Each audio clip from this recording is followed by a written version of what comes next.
ভারত ও বাংলাদেশের মধ্যে সফল কূটনৈতিক সম্পর্কের জন্য পারস্পরিক স্বার্থকে যথাযথ সম্মান জানাতে হবে, এমন মন্তব্য করেছেন ভারতের পররাষ্ট্রমন্ত্রী এস জয়শঙ্কর।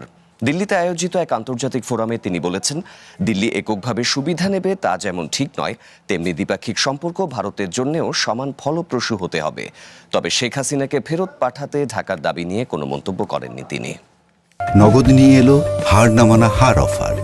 সর্বনিম্ন 10,000 টাকা রেমিটেন্স নগদে পাঠালে থাকছে স্বর্ণের হার জেতার সুযোগ।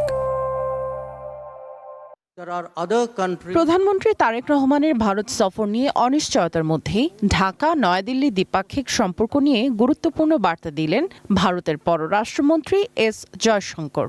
দিল্লিতে অনুষ্ঠিত ইকোনমিক টাইমস ওয়ার্ল্ড লিডার্স ফোরামে ভারত ও বাংলাদেশের মধ্যে দ্বিপাক্ষিক সম্পর্কের বিষয়ে জয়শঙ্কর বলেন, প্রতিবেশীদের সাথে যে কোনো দ্বিপাক্ষিক সম্পর্ক তখনই সফল হয় যখন দুই দেশের পারস্পরিক স্বার্থ রক্ষা পায়। আমি কখনোই আশা করি না যে প্রতিবেশীরা কেবল আমার সুবিধায় সব কাজ করবে। আমি আপনাকে নিশ্চিত করে বলতে পারি, যে কোনো সম্পর্ক টিকে থাকতে হলে তাকে পারস্পরিক স্বার্থের পরীক্ষায় উত্তীর্ণ হতে হবে, অর্থাৎ এই সম্পর্ক আমাদের জন্য ফলপ্রসূ হতে হবে। জয়শঙ্কর বলেন, প্রতিবেশীরা সবাই ভারতের স্বার্থে কাজ করবে এমনটা দিল্লি আশা করে না। অন্যান্য দেশের স্বার্থকে রক্ষা করা এবং সম্মান জানানোর মাধ্যমেই দুই পক্ষের সুবিধাজনক স্থান বা কমন গ্রাউন্ড তৈরি হয়, যা দুই দেশের মধ্যে সুসম্পর্ক বজায় রাখে।